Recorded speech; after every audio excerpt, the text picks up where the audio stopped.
where is that Deepak? He was creating rumors. Why do you? Sir, they were announcing it, but there is no for parking facility. Yeah. He comes and tells me in the night, cancel the class, there is no metro tomorrow.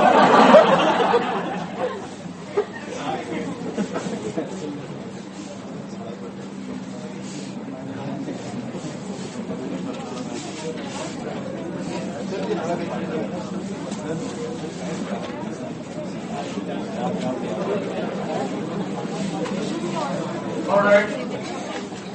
Now the next topic that we have is bureaucracy, which I think you find a familiar name. Yes, sir. Bureaucracy. We have discussed even the debate with Weber on bureaucracy. So we are skipping this topic, and the next topic is political parties and pressure groups.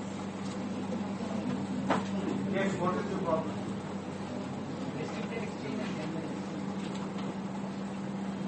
Restricted exchange and generalized exchange. These are the terms used in the context of marriage. Claude Lévi-Strauss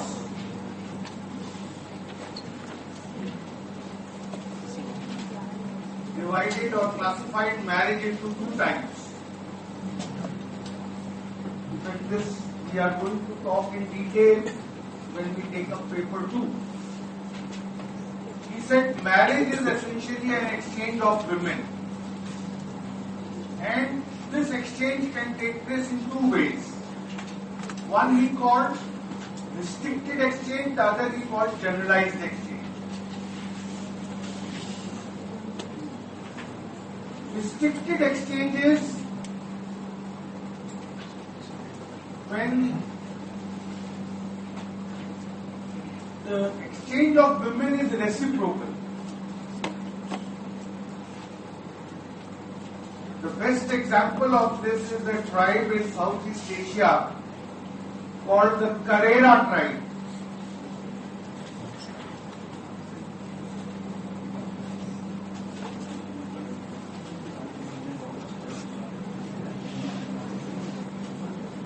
That there is a group A and there is a group B.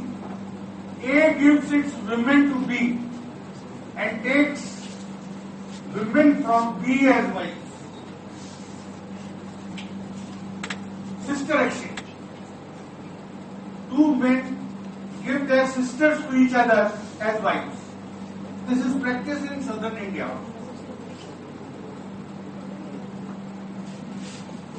This kind of exchange is prevalent in southern India. This is restricted exchange.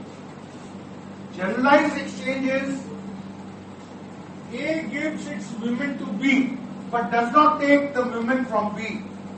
B gives its women to C, C to D, D to E, and E may then give its women to A. So, flow or movement of women is unidirectional. This is called generalized exchange. Northern India is like that. Marriages in northern India are like that you don't take a bride from the village where you have given your sister in marriage. That's generalized exchange. So when we compare marriage between north and south, south practices restricted exchange, either immediate or delayed. That a man gives his sister to B and takes B's daughter as a wife for his son. Cross the marriage. So either A and B exchange sisters, or that is immediate reciprocity. In the second case, it is a delayed reciprocity. That he gives his sister and in the next generation takes his sister's daughter back as a bride for his son. That's delay.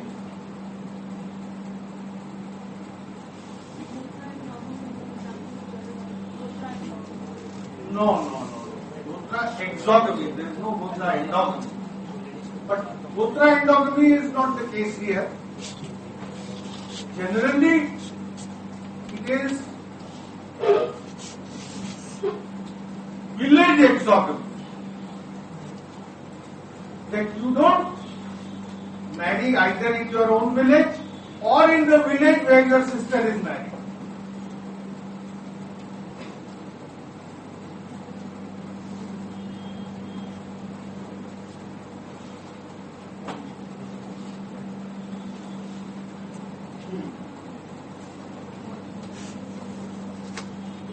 Yes, please.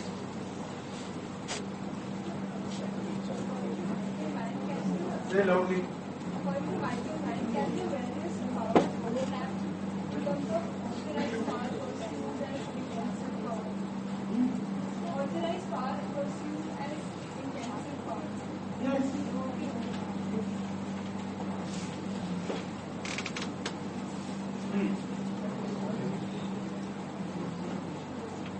Any other question?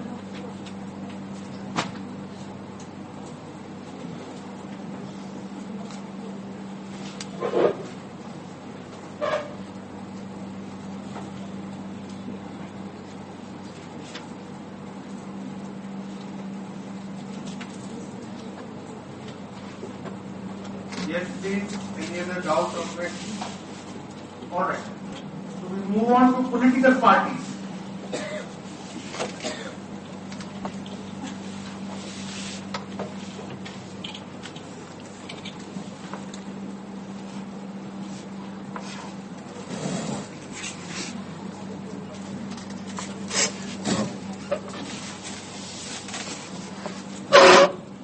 What is a political party?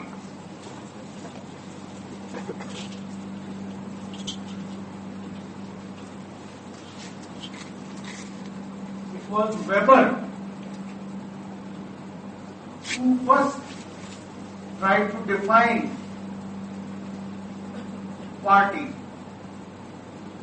as an associative type of social relationship.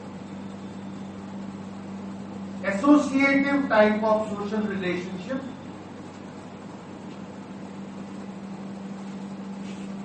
membership in which rests on formally free recruitment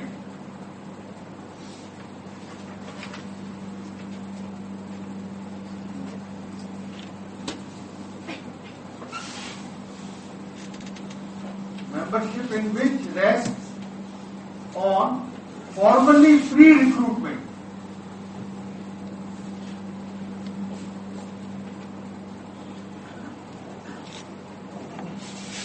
Full stop. It operates in terms of goal-oriented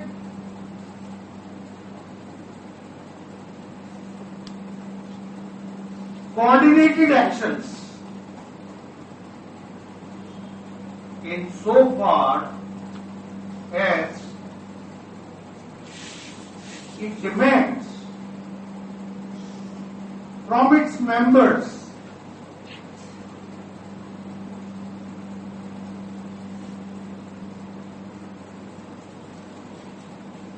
the rational direction of their behavior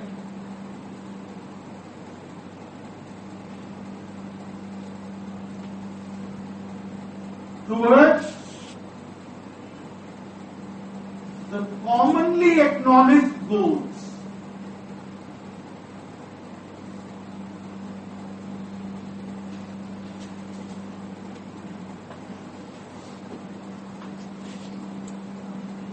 And the primary goal of a political party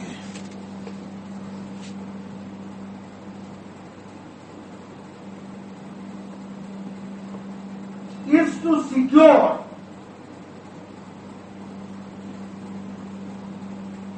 political power.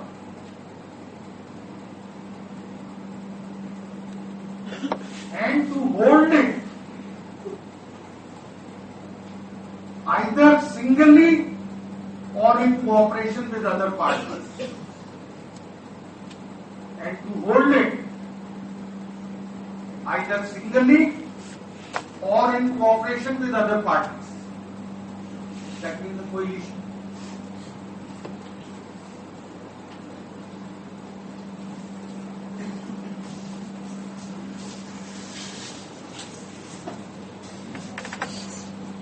Now read this definition and tell me whether you understand it.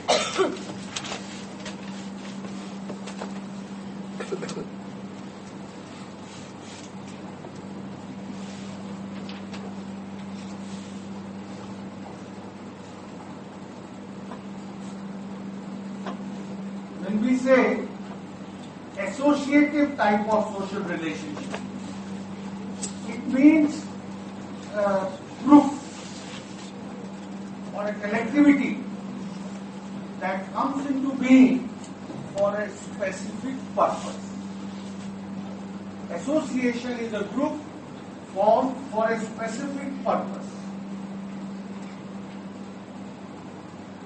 Second characteristic of the party as per this definition is that it is voluntary. Membership is voluntary.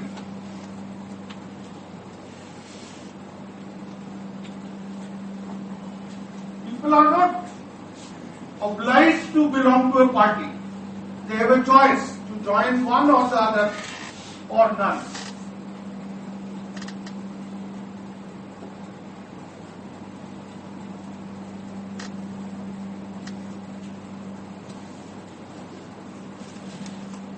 Thirdly,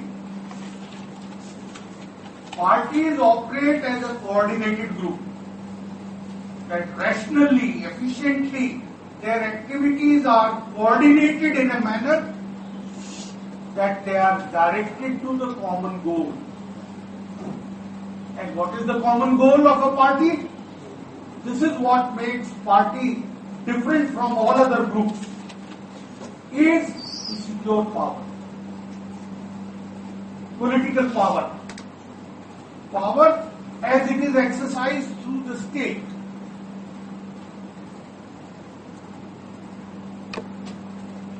Power can be exercised from outside the state also.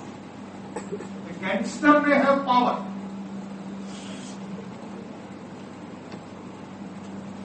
But unless he occupies a state office, it is not political power.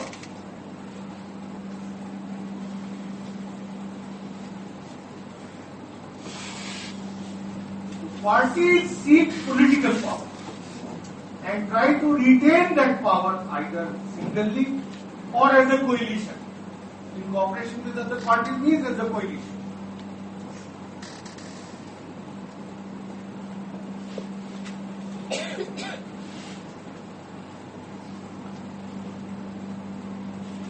Is that clear to everyone?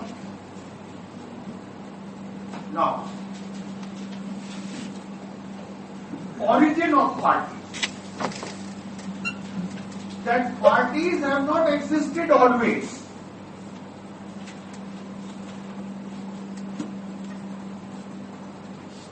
Existence of political parties is a relatively recent phenomenon.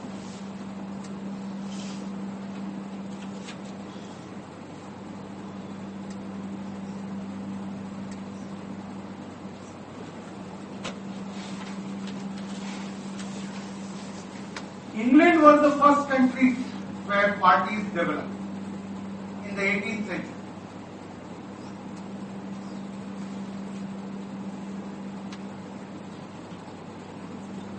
So emergence of political parties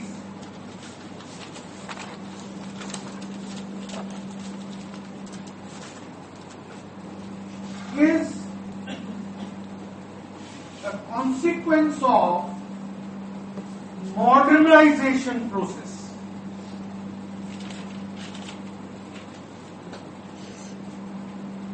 Parties emerged as a result of political modernization.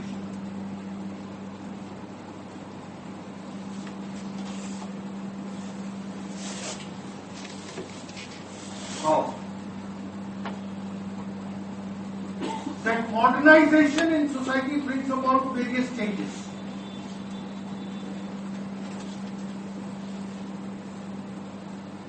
One, if you may recall, when I discussed the emergence of sociology,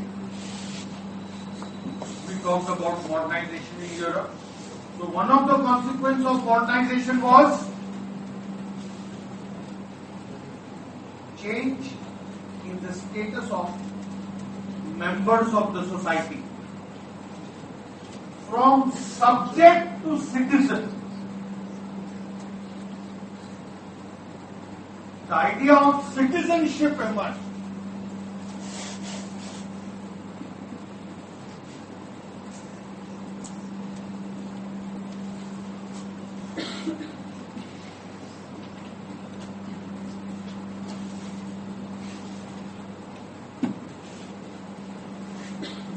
What does it mean? How is being a citizen different from being a subject? Right. Yes. That as a subject, you do not have rights. You have only duties. Vis-a-vis the ruler. But as a citizen, you have duties, but you also have certain rights. And eventually, they have developed a right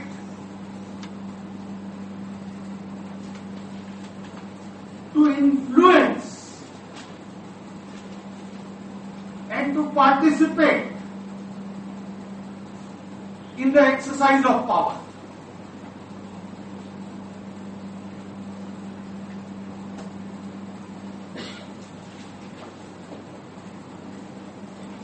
I repeat that with the change from subject to citizen,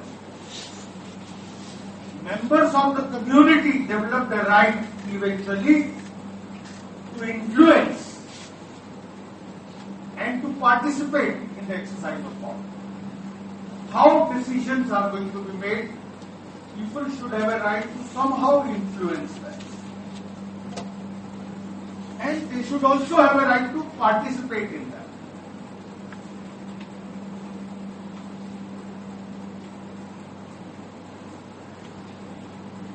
Now,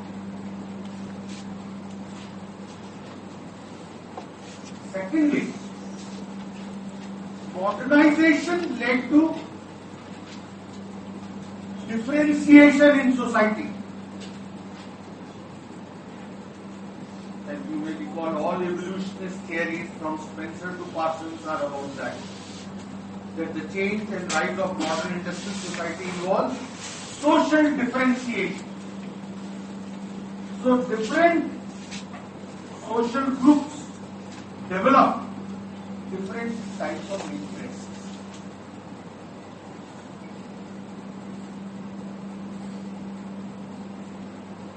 And therefore, social cleavages emerge. Social cleavages. And these cleavages act as the fault line around which the parties develop.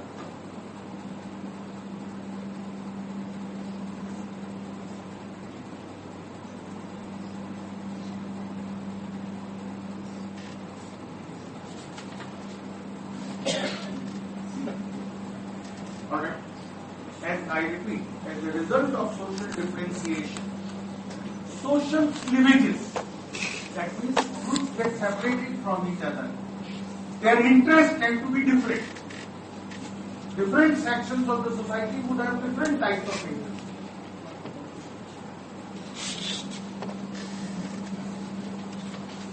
One, people have a right to participate. Secondly, they have different interests. So this gives rise to different parties which emerge as the avenues of political participation. They emerge as the avenues. It is through parties that people participate in the political process. And it has been found that existence of certain institutions facilitated this process. Like where that institutions existed, parties emerged early, like Britain. The institution of parliament in France, Germany, etc., where the institution of parliament developed later. Emergence of parties also was delayed. Parties also emerged later. So existence of parliamentary institutions facilitate the rise of parties.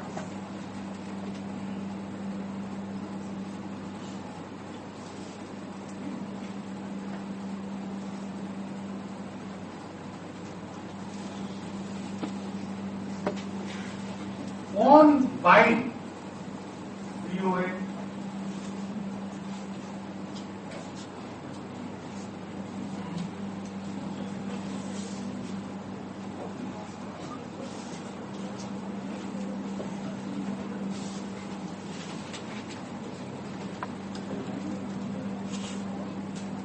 von Wein, a German scholar, he has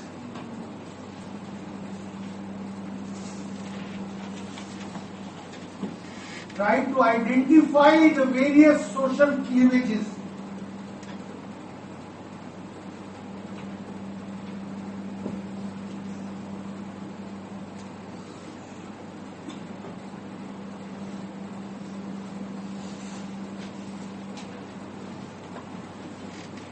around which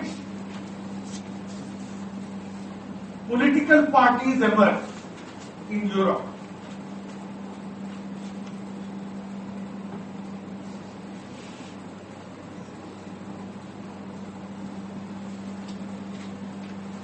One, the liberals versus the conservatives.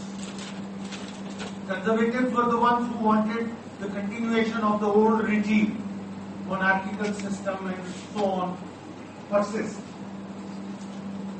Liberals wanted democratization. So liberals versus conservatives.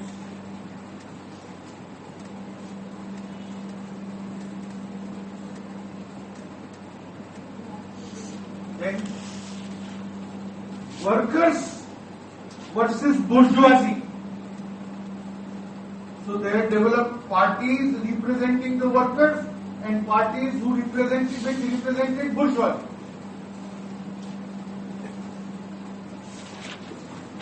Then parties defending the interest of agrarian classes versus those who wanted the promotion of industrial system. Agriculture versus industry. That was the cleavage.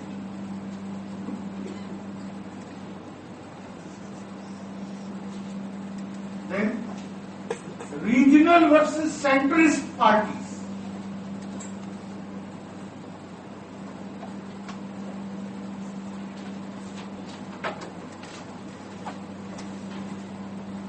Then religious parties versus secular parties.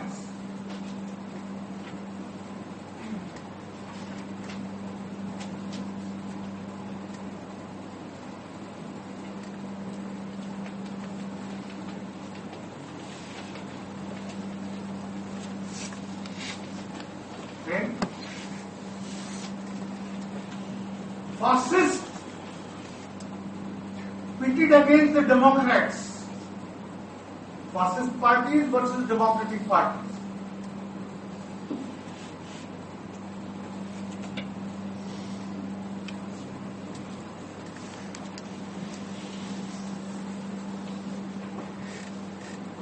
Then, more recently,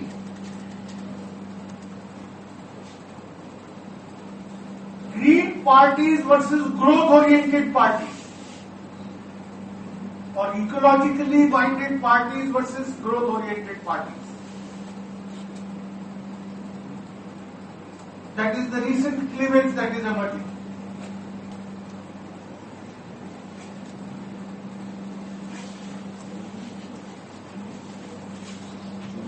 So that is how these are the issues on which society gets polarized, cleavage. And therefore, parties emerge representing different sections. What are the interests of fascism? What is fascism? Do you understand that? No. Fascist is actually originally the name of a party in Italy which was founded by Mussolini.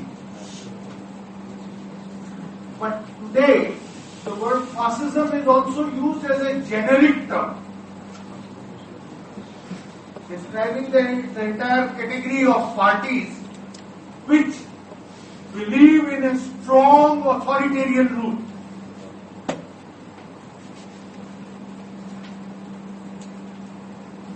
Which do not respect democratic rights and freedoms of people.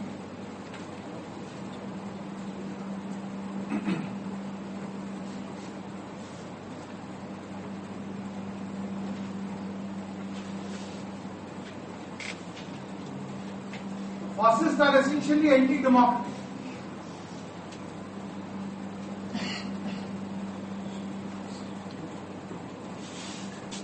They focus more on discipline and commitment to the party and the leader rather than right to dissent and freedom.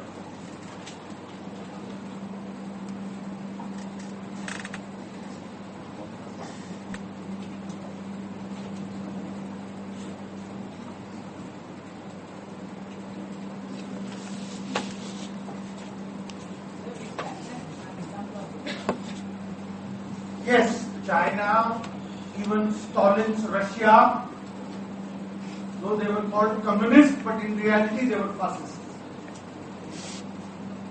China is even today a fascist system, though the name of the party is communist. But are there democratic parties? There are no democratic parties. There is no one to oppose communist parties. There are people to oppose, but they are underground because they were killed and ruthlessly suppressed. So, the democratic groups are there in China, but they are not able to raise their head. Sir, fascists are generally anti-communist. Fascists are anti-communist in terms of equality, but in practice, there is no difference between China and fascists.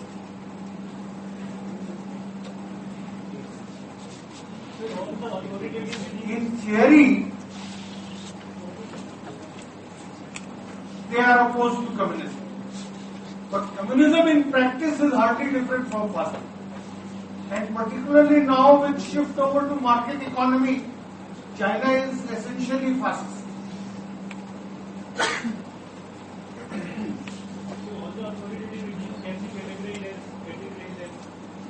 Not all the authoritarian regimes, but parties which are guided by an ideology. Fascism is an ideology which legitimizes authoritarian rule. A military dictator cannot be called fascist, though it is authoritarian. Because fascist system mobilizes people. It is a mobilized system. And it makes use of one particular type of organization called militia to browbeat and suppress the opponents. Bajrang Dal is an example of that kind of militia. RSS has a fascist character in India. That any opponent and Bajrang Dal will go and attack them. Like they misbehaved with women in Karnataka, what they call Ram Sene. Ram Sene was the group. So in Karnataka they call it Sene. They don't call it Sena. So, That is fascism.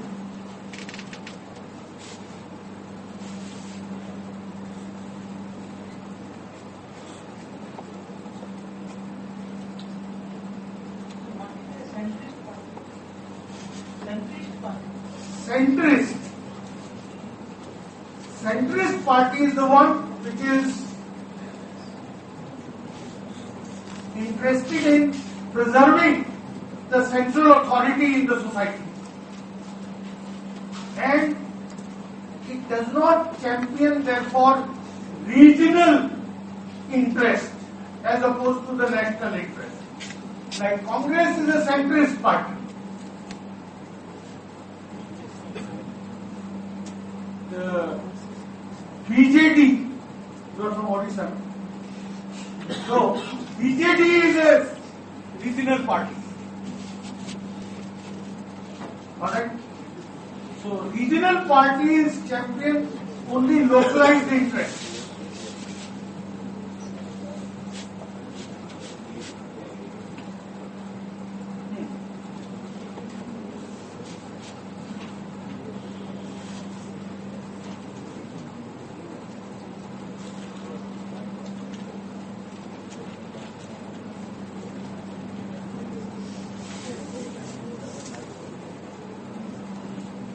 Yes, please. Alright. So, party in this way is a clientele-oriented organization.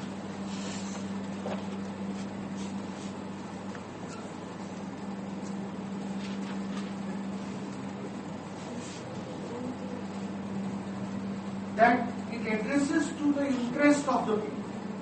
Tries to serve a particular clientele. They may be working class, they may be peasants, they may be bourgeoisie, or any other section. And further, that party is a mutually exploitative relationship.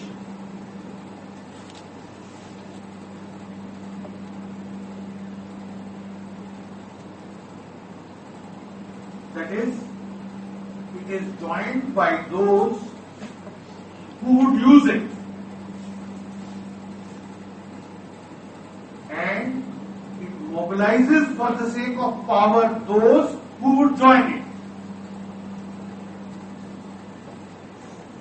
So, people support a party because they would use it to further their interest, and party mobilizes those people because their support will give it access to power. So party wants power and people want their interests served. So they are mutually exploiting.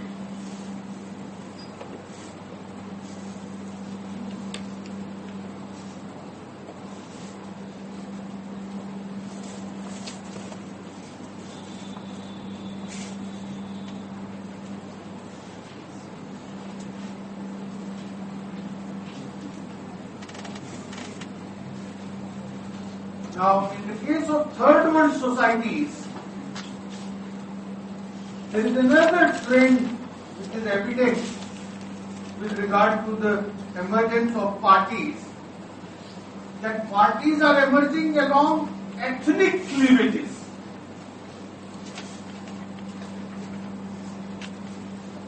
The cleavages we have talked about in the case of Europe are essentially ideological cleavages. But in the third world societies, we also find ethnic cleavages, like Maharashtrian versus non-Maharashtrians, Raj Thakre.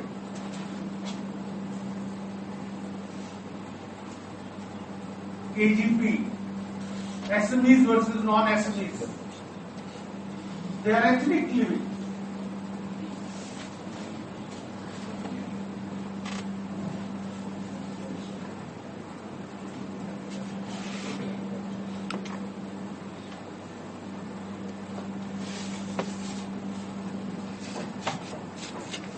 Now, functions of a political party. what does the party do?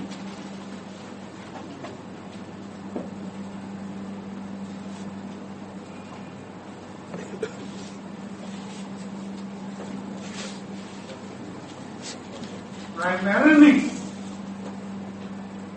the political parties provide the avenues for political participation. That is the main direct purpose of a party.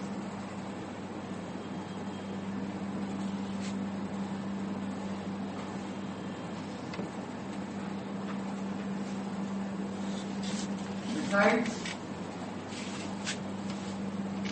parties also perform the role of political communication.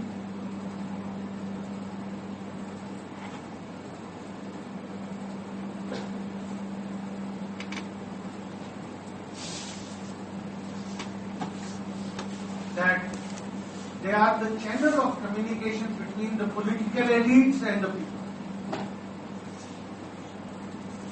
They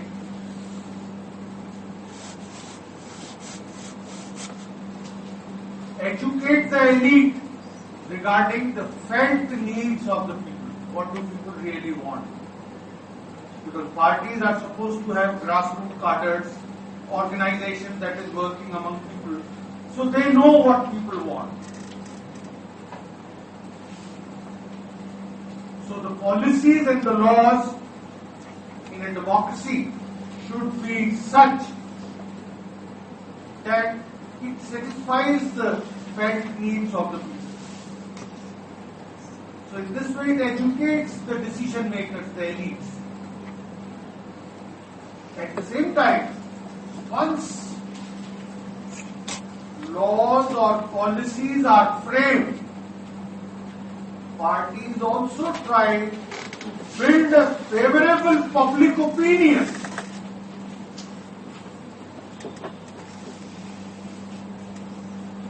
They try to convince the public in favor of those policies and laws to make them effective.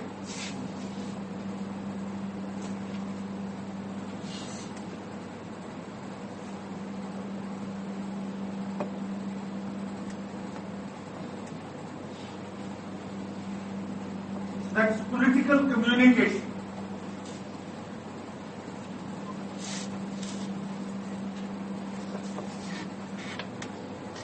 Okay.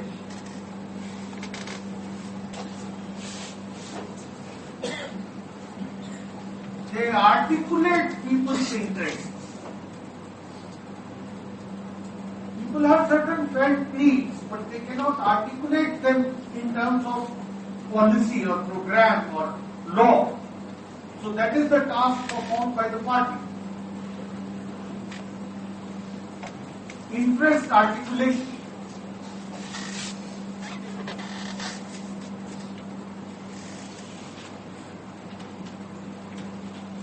They know that in democracy, the power or the chances of acquiring the power depends on majority support. So if a party is confined only to articulating sectional interest, it can never capture political power. This is the lesson which BSP learned after many years. That as long as it was making itself only a Dalit party, they could become kingmakers, but not kings, not the rulers. So parties try to maximize their client base by harmonizing different interests and therefore bringing together different sections in a coalition. This is called interest aggregation.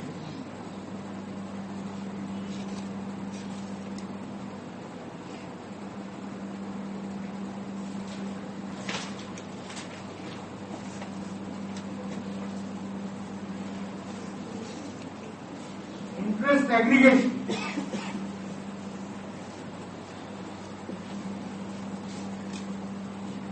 And this is particularly so, or this is particularly important in the case of third world societies like India. Because India is, as a nation, is also a coalition. India is not an organic nation, culturally homogeneous nation. There are so many sections and regions which have been brought together by accident or by design, and a nation has been created out of it. It's an artificially created nation. We have never in our history existed as a nation. We are a coalition.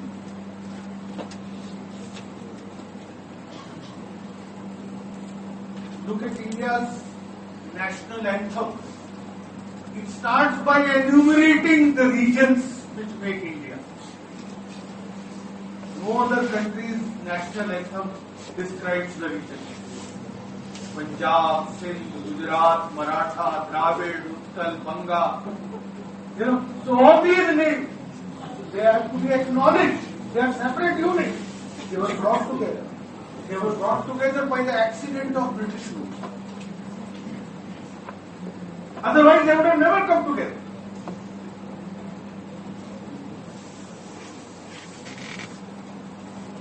To say that India has a civilizational unity. If we had a common language, Sanskrit, they had Latin. If we had Hinduism, in fact Hinduism is so diverse, they had Christianity, which was the common tradition. Yet, Europe is divided into so many nations. So, India being automatically a nation was not possible, it did not happen in history. It's not inevitable that India should be a nation. It has been forged together into a nation. And Gandhi did the most in this direction. That is why he can justifiably be called the father of the nation. By accommodating different sections. Religious groups, caste groups, regional groups, they were all brought together. So India is a coalition. So interest aggregation is very important to keep the coalition together.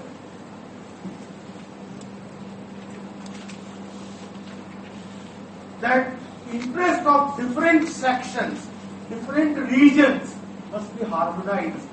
The policies we adopt should be such that they try to accommodate different groups.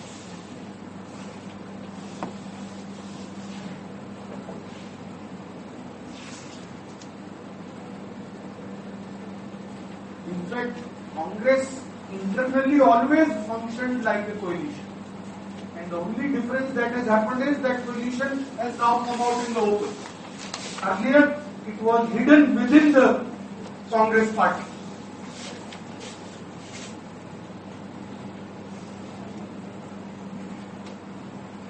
So, by accommodating different interests,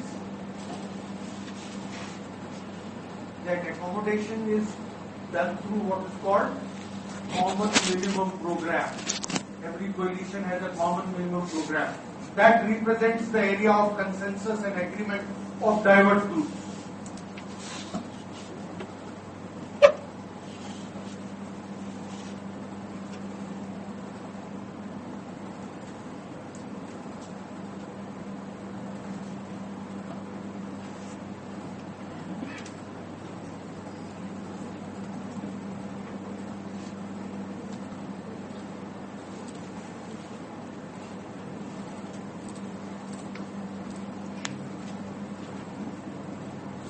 Now,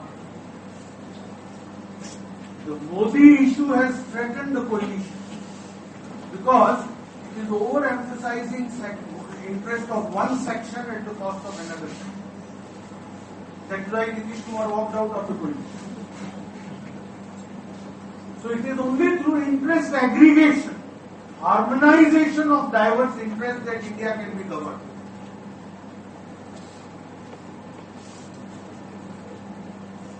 Then political recruitment.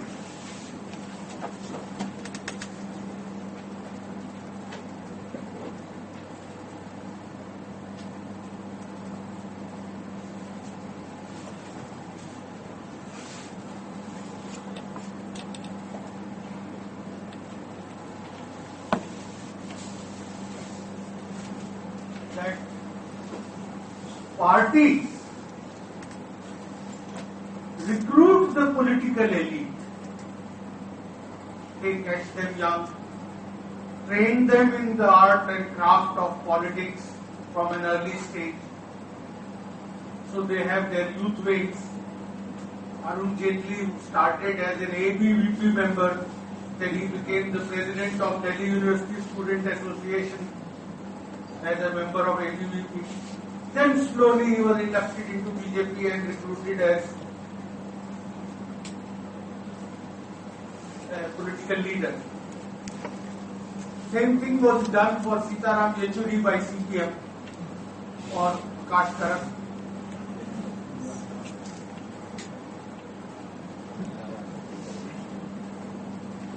Now, so they are an agency for recruiting political elite.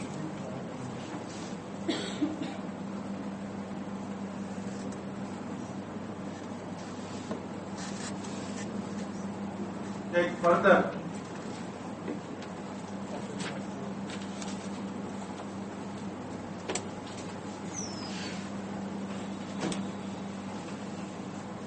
political socialization. Yet another function of the political party is political socialization. Educating the people with respect to political ideology, political programs, political policies.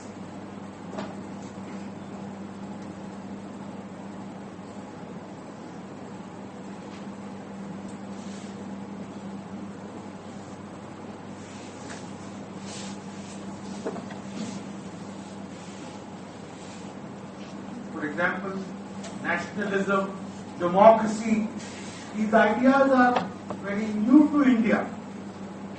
And it is Congress before independence and various parties after independence. They have tried to propagate constantly by interacting with the people at the time of elections and otherwise.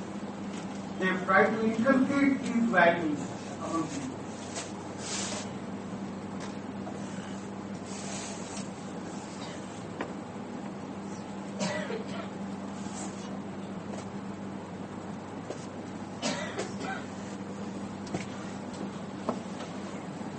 These are the functions of political parties.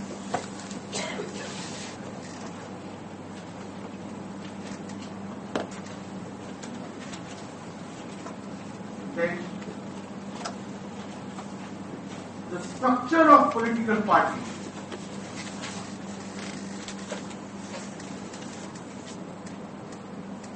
How are parties organized?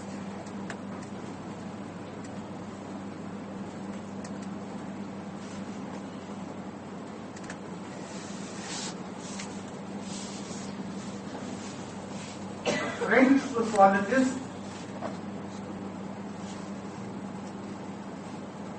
Maurice Duverger, M-A-U-R-I-C-E, Maurice Duverger, D-U-V-E-R-G-E-R,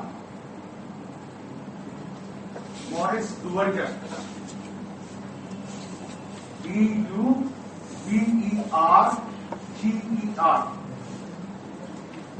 Duverger. He wrote a book called Political Parties, in which he discussed the structure of political parties.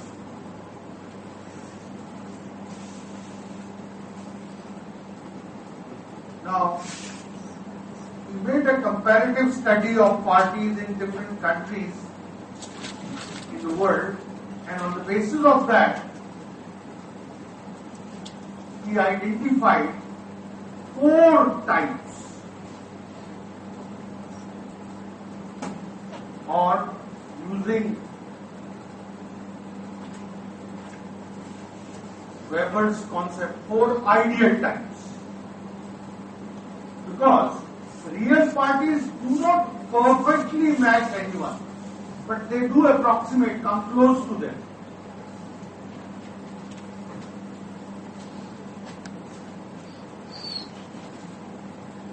So the 4 types of parties are: 1, the caucus type, C-A-U-C-U-S, caucus.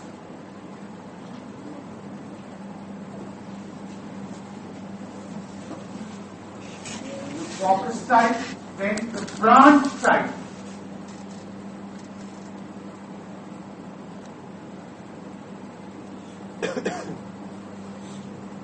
Three, the cell type,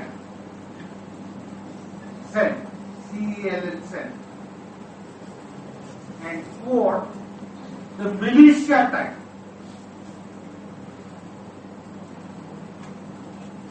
Militia. So these are 4 ideal type models of party structure that he has identified. Now, caucus type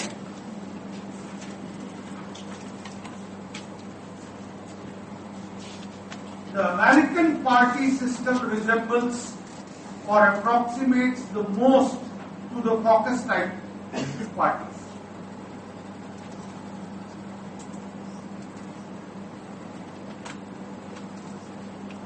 Caucus type parties consist of a relatively small group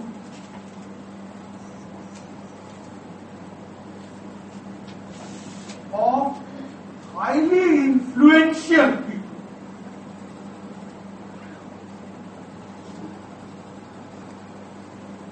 But they have a poor organizational structure, no well-defined hierarchy, and no grassroots cadres.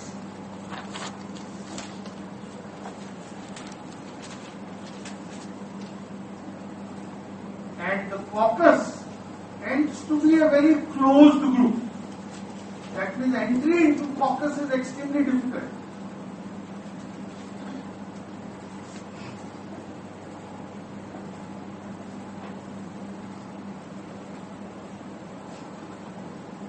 Now, caucus type parties are relatively poor as far as political socialization and communication is concerned. They are mostly election machines. What is meant by election machine? They get activated only for electoral purposes.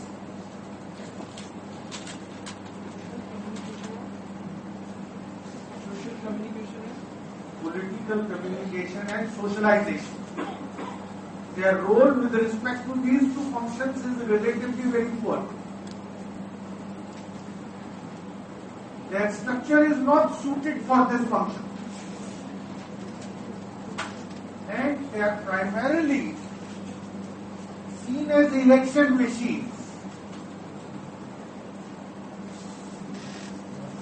That means they get activated only for electoral purpose.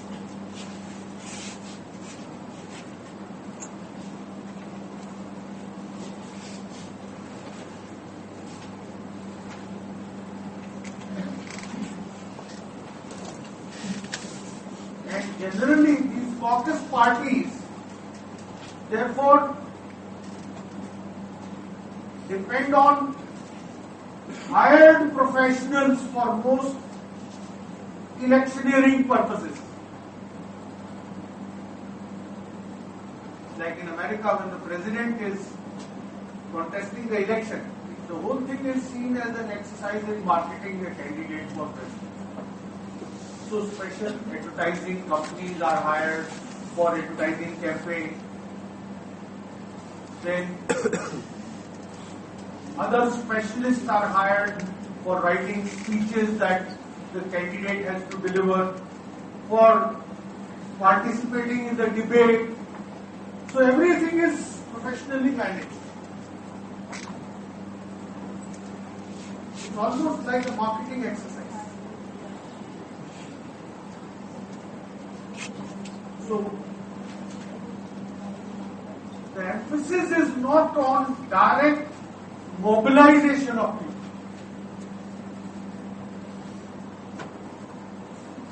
In fact, they just don't have the organizational assets for large-scale mobilization of public.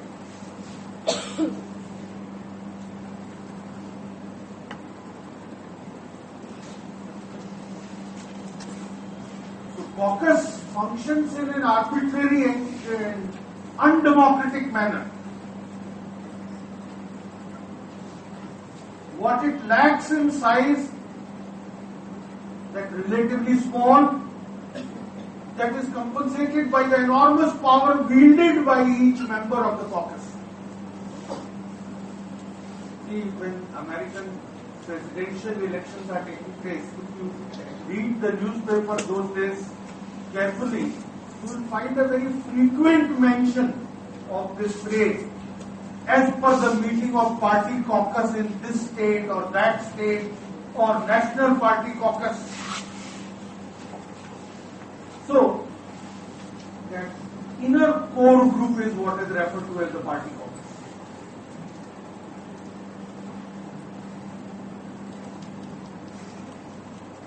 In India, this term caucus is often used in a pejorative sense, negative sense. But in America, it is a very legitimate term. Sometimes a leader who develops a small core group of informal advisors and supporters, that is referred to as caucus in India. And it is generally seen as undemocratic and unconstitutional.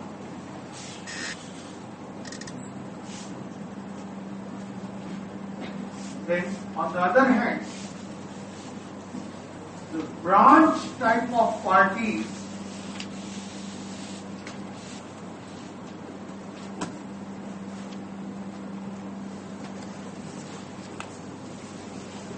primarily bank on appealing to the masses,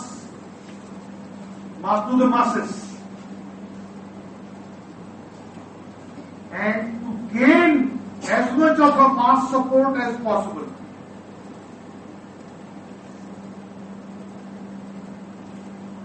So branch type of parties are interested in having large membership. They have a well-lit organization going right down to the grassroots level. They are supposed to have committed grassroots cadres.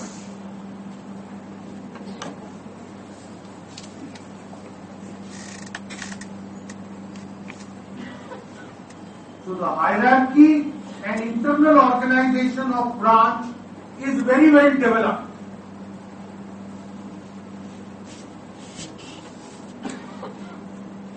Most parties in European democracies are branch type parties. Even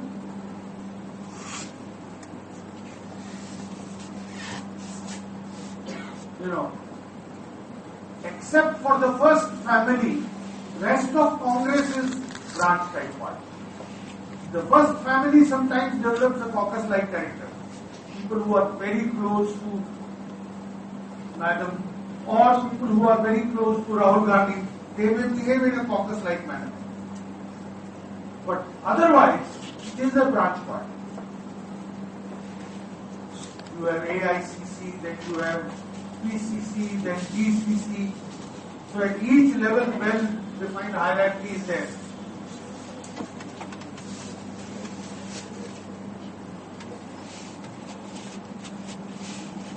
Then we have the cell type of party.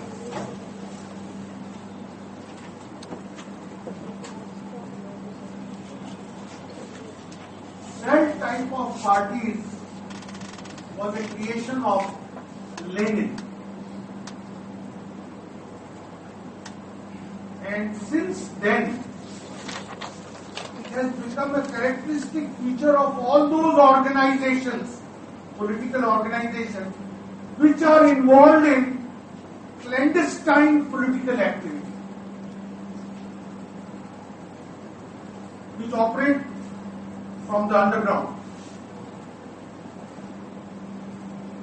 whose goals, ideologies and policies go against the law.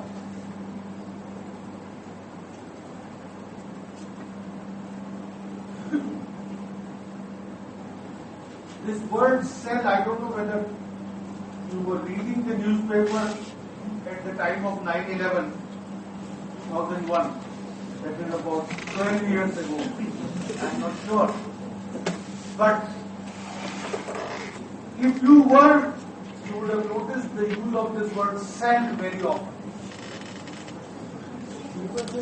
Sleeper cell. That is the term which was used repeatedly. That Al-Qaeda operates through a cell-type structure.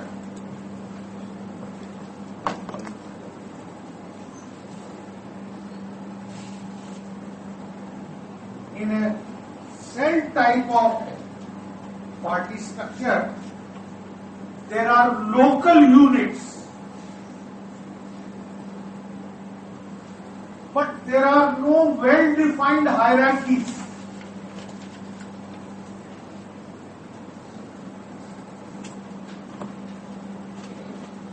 And these local units also operate clandestinely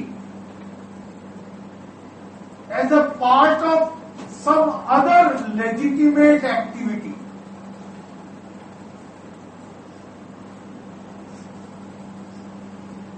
Like when Muhammad Atta organized the attack on WTC, he had 4 groups of people. Firstly, none of them knew each other. They all knew only Muhammad Atta. They didn't know each other. They didn't even know that there are 4 aeroplanes going to do the same thing. They only knew about themselves and Muhammad Atta. So,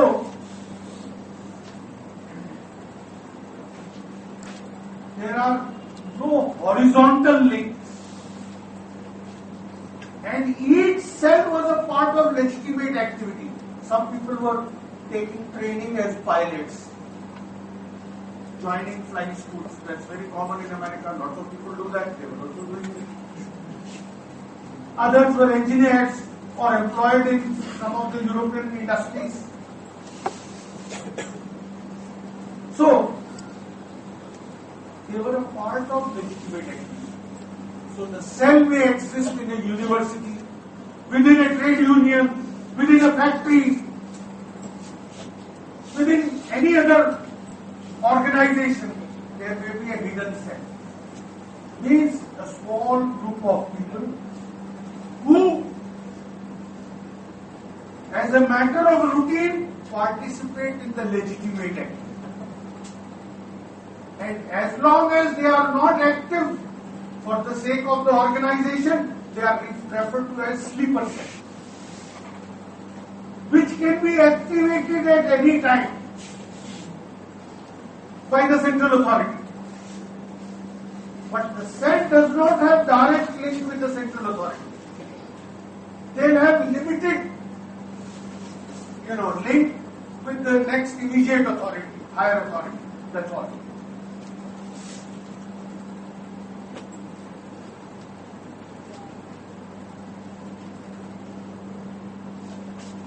So after 9/11, it was repeatedly, said in the newspapers that we don't know how many more sleeper cells are there in America, which can be activated at any time. And the absence of horizontal link protects the cell structure against authorities. That if a cell is detected the party is not drastically harmed. Because the members of the cell don't know anyone else except 3-4 persons. They alone would be arrested because they act clandestinely, so authorities are have a hostile attitude towards the cell. If they arrest the cell, they will not damage the party. Because only that cell would be detected. Other cells would continue to function as normal. So it is the cell structure prevents the party from being crushed or suppressed by the authorities.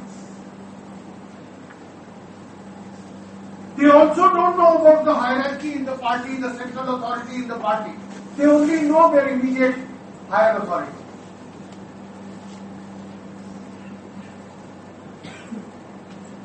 So Muhammad Atta knew the 4 groups, but those 4 groups did not know each other. They only knew Muhammad Atta. So if any group is detected, it cannot cause a lasting damage to the party organization.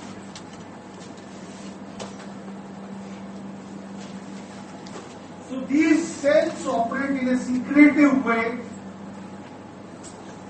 generally engaged in activity prohibited by the law.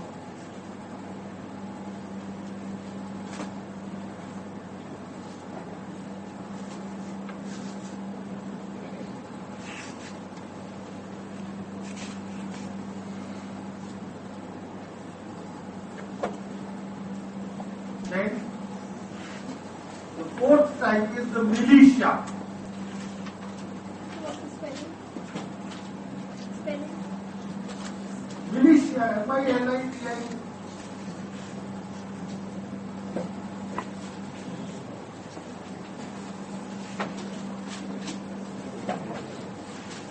Militia type of parties are organized on militaristic lines.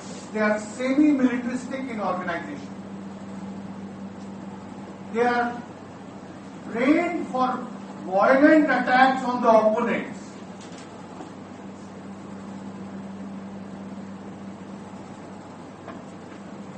Internally, they are organized like military squads.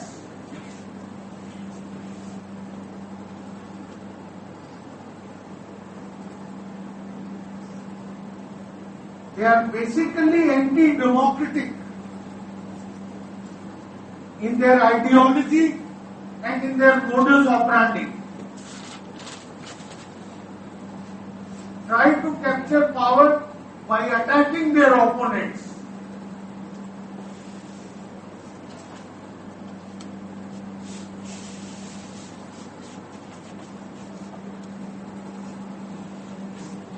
Bajrang Dal has a militia-like structure. NTT became totally a militia only, more than a militia actually. It became a militia organization later on. In fact, that is what proved to be its undoing. As long as it was operating as a militia, semi-militaristic, it was more successful.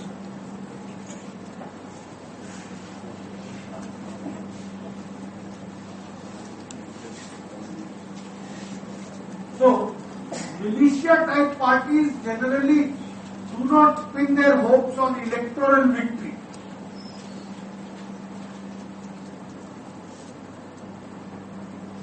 But rather, try to suppress their opponents like Hitler's stormtroopers, fascist militias in Italy,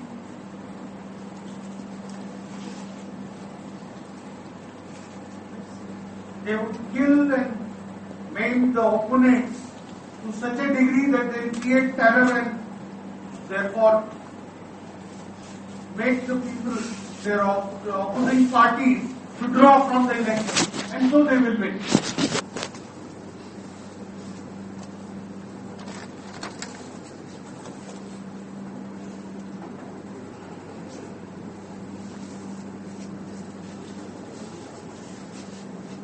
So these are the 4 types of structures. Now these things have to break in.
Yes, please.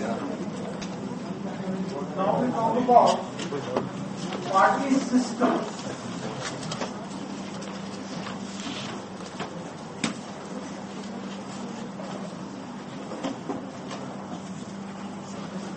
Party systems.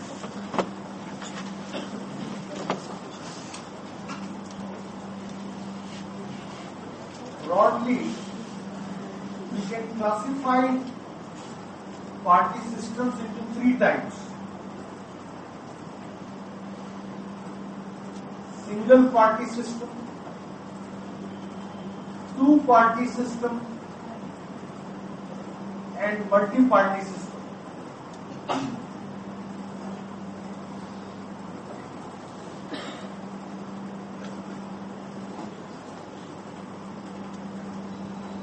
Now, single party systems are those where there is only one official party.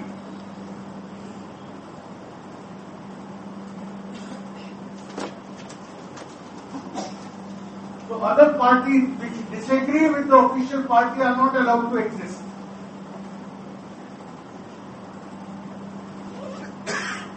This is a characteristic of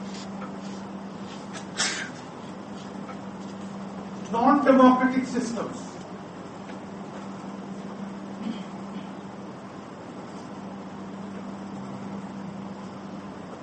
China,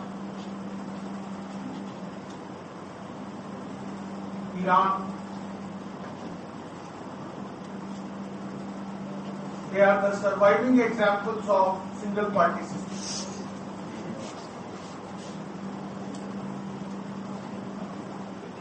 Now, the single party system can be further classified or divided into two types.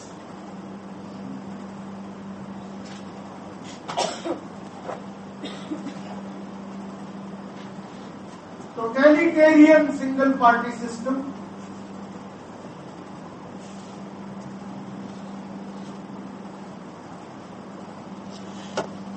and non-totalitarian single party system.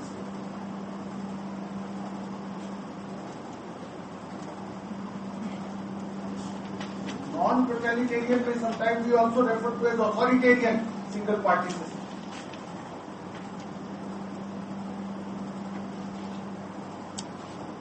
Totalitarian here means total power.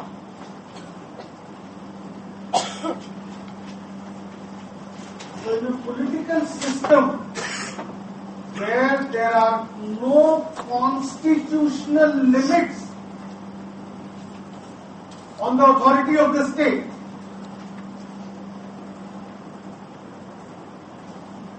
one. Secondly, the single party controls entire organized social life in the society.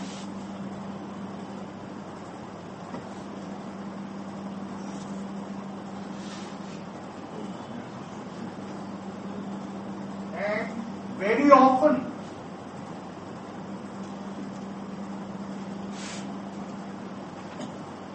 the party is guided by an ideology.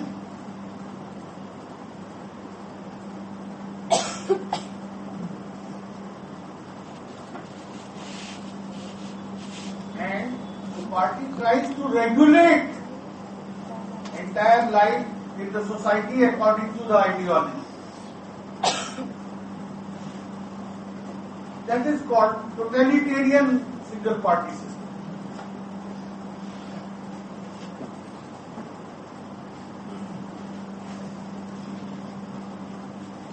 Mao's China or Stalin's Russia are examples of totalitarian one-party system. The entire organized social life, youth league, workers' organization, army, bureaucracy, etc. Everything was controlled by the party. And the party itself was led by an ideology, governed by an ideology. And it used that ideology to regulate social life. That was long before you were born, but it was said in lighter vein that Chairman Mao in China was the greatest fashion designer on earth. That every Chinese had to wear the same dress. It was olive green Mao suit. The suit was designed by Mao. So, everyone, child, women, men, old, young, everyone had to wear the Mao suit. Same color, same design. In those days, the greatest fantasy of the youth would be to somehow smuggle colored dresses from Hong Kong, close the doors and windows and then wear them in front of the mirror. See how they looked in other dresses. Because otherwise, everyone all the time had to wear only one kind of dress. So much was the control of the party. So, this is totalitarian system. Every factory, every university, every college, everything was controlled and regulated by the party. Even the army was regulated by the party. So today, China is authoritarian, but not totalitarian. The party does not control every aspect of social life anymore. So it has changed to non-totalitarian one-party system.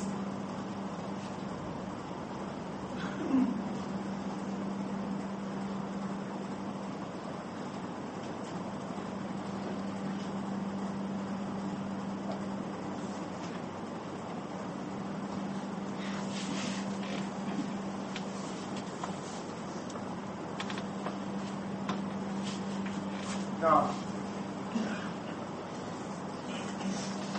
then you have two-party system. Two-party system is a characteristic of liberal democracy.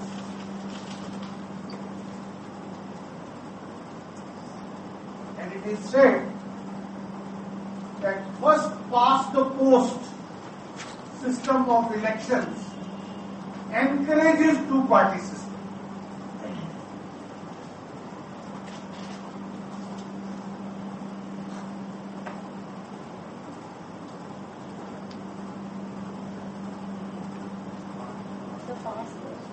First past the post, like in India.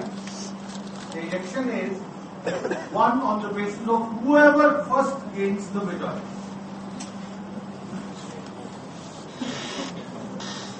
Now, so even if others, see, very often we have candidates or parties which win minority votes claiming a parliamentary majority. This is because of the first past the post system. So, anyone else who gets less votes does not matter at all, totally wiped out. This is different from proportional representation system, where the seats are given on the basis of percentage of the votes polled. So, proportional representation system encourages multi-party system. That is why you find that in India, even though it is multi-party, it functions like two-party system. UPA and NDA, they are two parties. So the coalitions are forced to come into two formations. Only then they can win the election.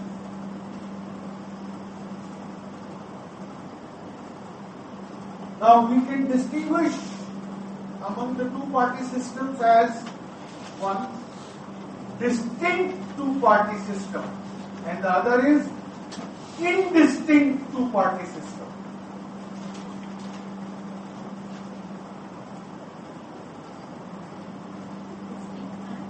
Indistinct. Like America is indistinct.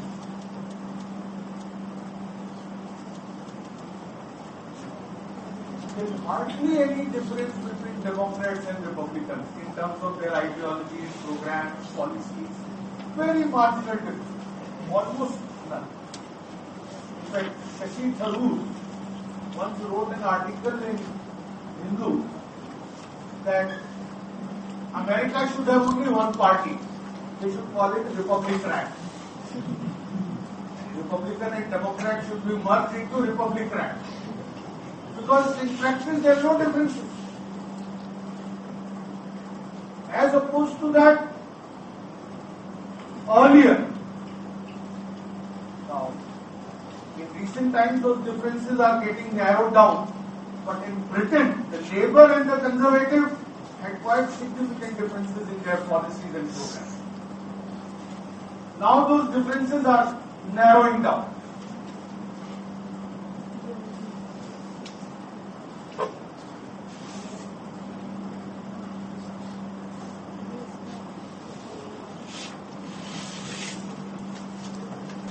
Now, then we have multi-party system.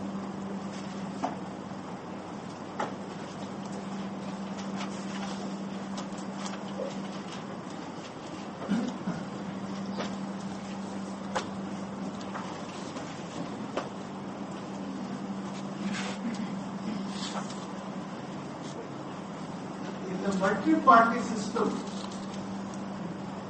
again there are two variants. Stable multi-party system and unstable multi-party system.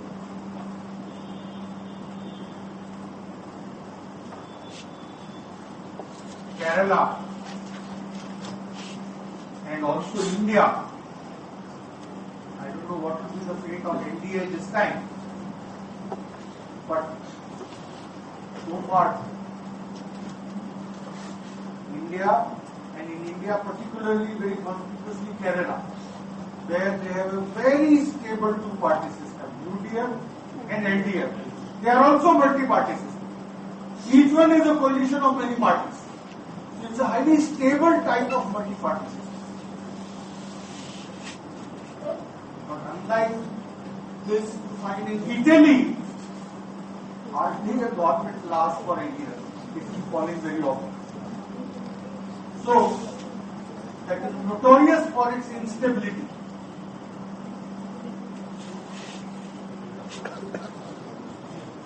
So, it's a case of unstable multi-party system.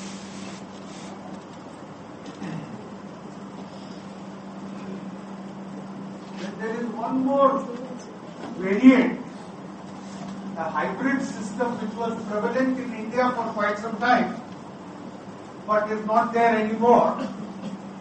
One dominant party system. In theory, it was multi-party system, but in practice, it was one-party system. There were so many parties, But Congress would every time win the overwhelming majority of seats, both in the states as well as at the center. Congress only ruled. So this is what was called one dominant party system.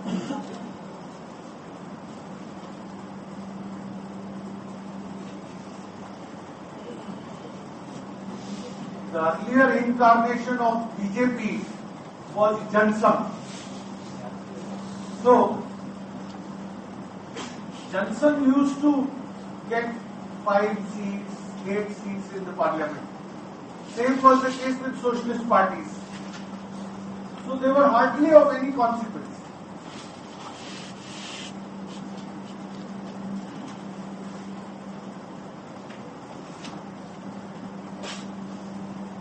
So these are the different types of party systems. Sir, can you explain the Bhutan's case? What is Bhutan's case?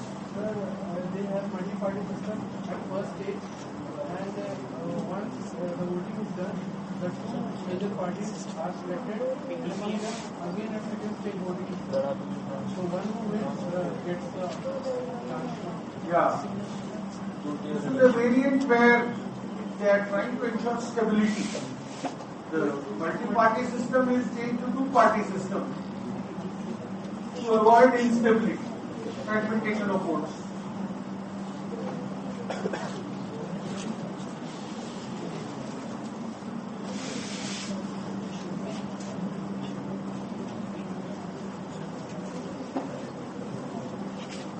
Now,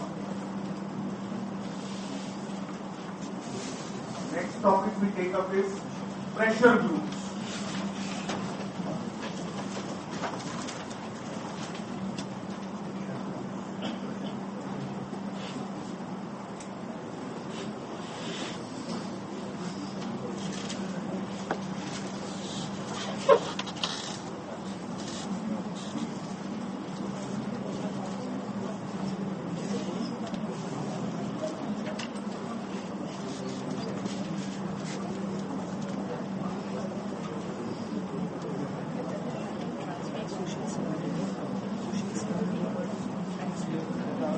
Now, when groups are formed around a common interest, they are called interest groups.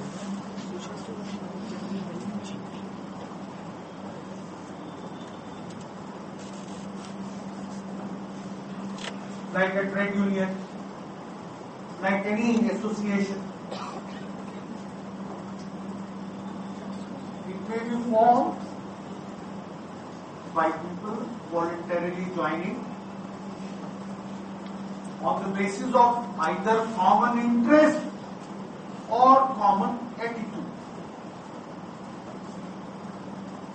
When we say interest, it conveys the utilitarian meaning. Attitude is non-utilitarian.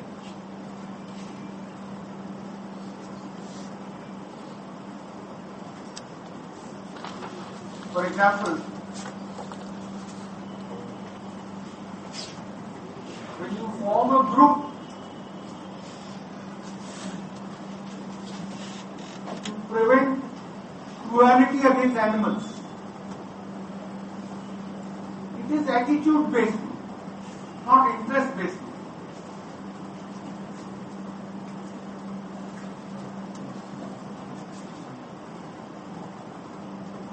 So groups may be formed either around a common interest or a common aim. Promote and protect those interests and actions. Now, sometimes these interest groups try to influence the public decision-making process in favor of their attitude or interest.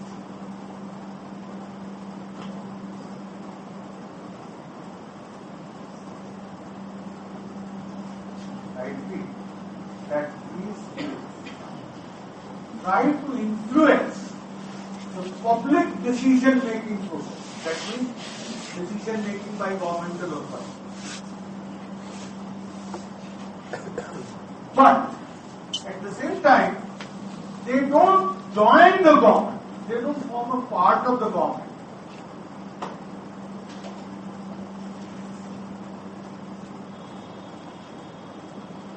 They promote those interests or attitudes without joining the formal authority structure.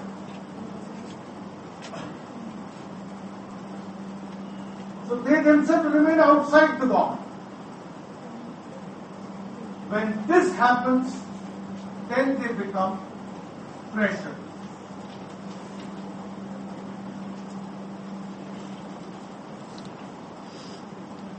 If they join the government, then they are a party. So that is what separates a pressure group from a political party. Political party is that group which seeks political power. That means it wants to occupy the formal decision-making system. When they do so, they are a party.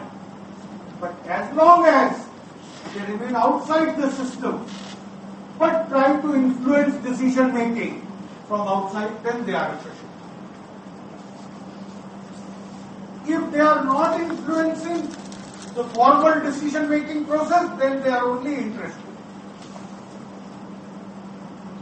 So they are three closely connected groupings. One can anytime change into the other. What is pressure group today may become a party tomorrow. Or what is an interest group may become a pressure group.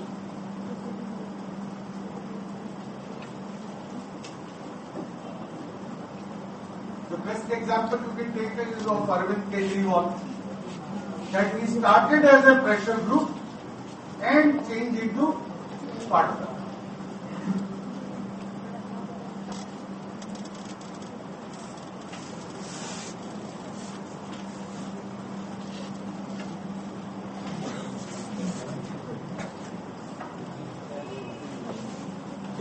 So, you can write down the definition of the pressure group.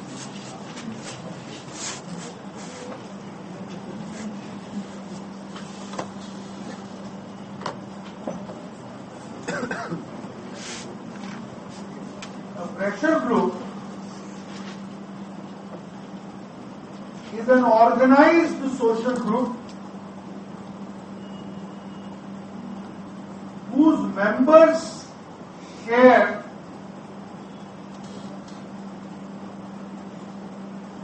common attitudes or interests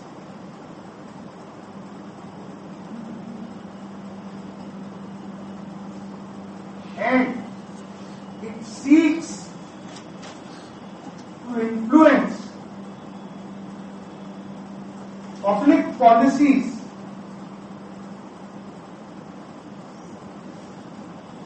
in the light of these attitudes or interests,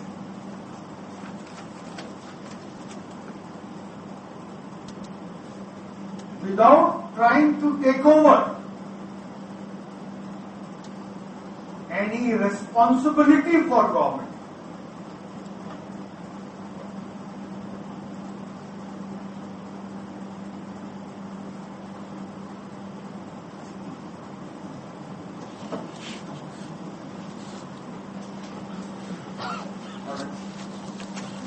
So it has four features. It has a well-defined formal structure. Its members share common interests or attitudes. Thirdly, it influences public decision making. Fourth, it remains outside the governmental system.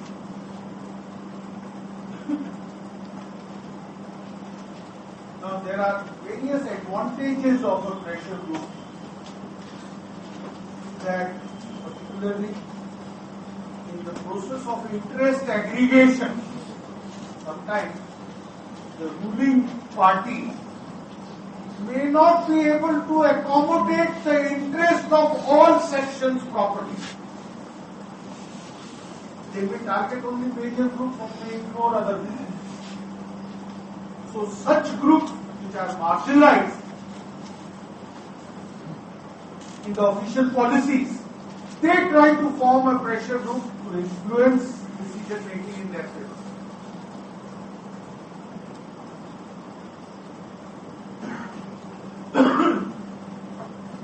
So in that way, it strengthens democracy.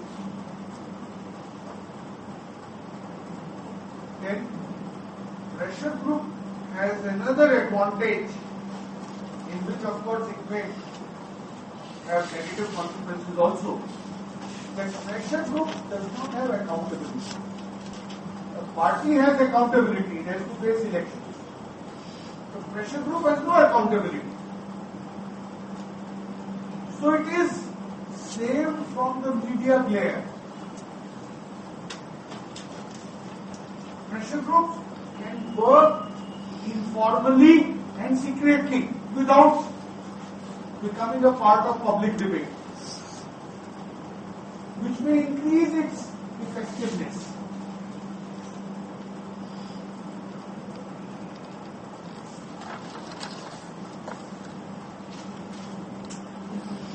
Then pressure groups, sometimes by pooling resources, educate the decision makers. This is very common in America, where pressure group activity is fully legitimized. In America it is called lobbying. And there are professional lobbyists in America whose job is only to lobby for someone, whoever hires them.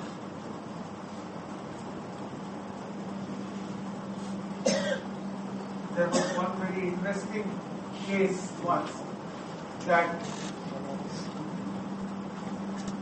Pakistan wanted F-16 bombers from America. So they hired a lobbyist to convince the administration in America in favor of Pakistan's demand. So they conducted research, collected data, they called in defense experts, and they developed arguments in favor of why giving F-16 bombers to Pakistan would be in America's interest. When India got to know of it, they also hired a lobbyist against it. So, he was Stephen Swaraj. Now, finally, the Pakistani lobbyist, was more successful than Stephen Swaraj in convincing the US government, and US did deliver F-16 bombers. So at that time, Stephen Swaraj was nominated as America's ambassador to India. But because of this failure, finally his appointment was cancelled. Because India was quite disappointed by his lobby. He did not lobby good enough as compared to the lobbies hired by Pakistan. So, this lobbying is very common in America. Different sections, workers, farmers, different sections, they hire lobbyists and they lobby with the government to convince them in their favor. So, they have a role in educating the decision makers by collecting information, by conducting research and developing arguments. Then, the secrecy and informality has another dimension. It may lead to corruption also. That is the negative side of pressure group activity. Since they have no accountability, they may adopt any methods. Wing Chedda, famous case of Bofore scandal. So, he was the lobbyist for Bofore in India. So his business was every day, or almost every day, he would invite senior bureaucrats for dinner at Mauritius. And over the dinner, with the spirits going in, he would convince them about the desirability of buying before that. So, this was a kind of corruption. And finally he succeeded.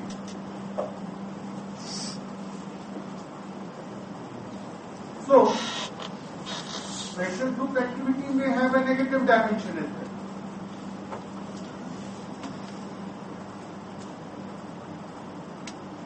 That pressure groups can sometimes resort to violence also, because they have no accountability. You know, when Mahendra Singh Tikat was alive, Bharatiya Kisan Union used to do just that. They would come to Delhi and create all kinds of chaos. There can be terrorist organizations, they may act as pressure groups. So they can resort to violence. This is an option available to them because they have no accountability, they don't have to contest elections.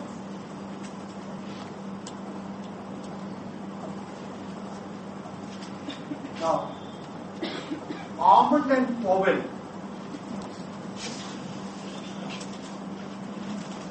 they have presented a classification of pressure groups, different types of pressure groups.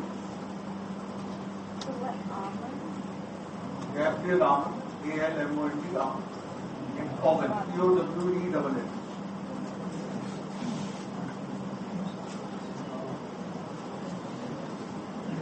That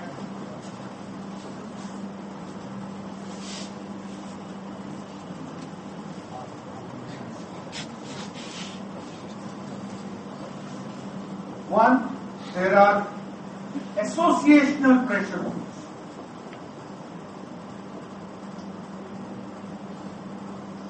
Where members come together based on their common shared interest voluntarily and form an association.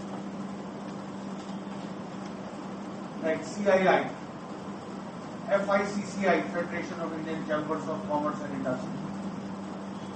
Trade unions. They are all associational pressure.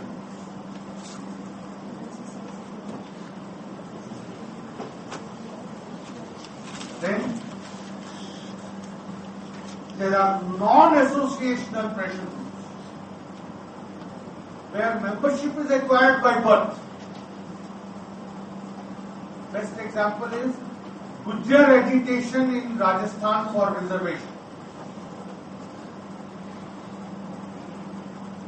Kirodi Singh Bensla was the leader. So, it was lobbying for Gujars.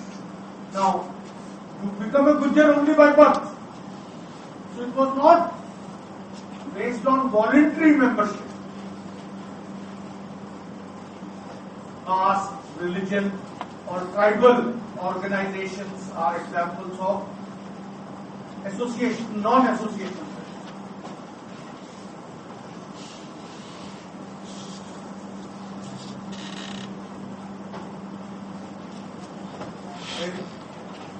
The third type is institutional pressure. The pressure group operating from within the system.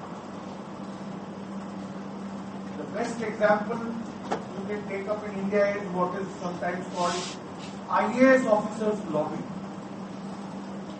That they are a part of governmental machinery, but within the governmental machinery they form a pressure group and influence various decisions. They say that is the most powerful trade union in India. And presently they have taken on Mulayam Singh and Akhilesh Yadav. So, this is institutional pressure. The influence of army when it is not directly ruling Pakistan, it is an institutional pressure.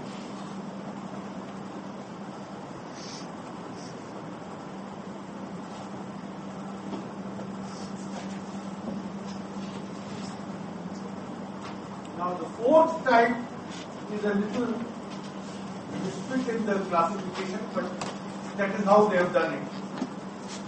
Fourth type they have called anomic pressure. The anomic pressure group has been classified on the basis of the way it functions. Others have been classified on the way they are organized, on the basis of their structure. That's how it doesn't fit in with the classification, but that's how Armand and Powell has done. So anomic pressure groups are those who primarily rely on illegitimate means to protect and promote their interests. Agitation, violence, terror, corruption, primarily use illegitimate means. This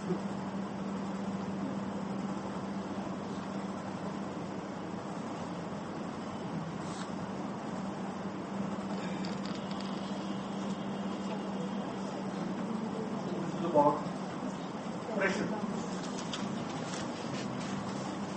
They will talk with this.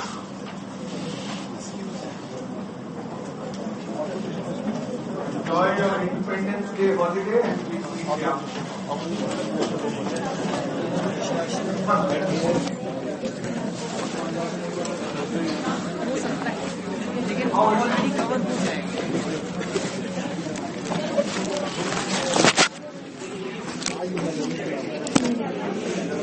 Sir?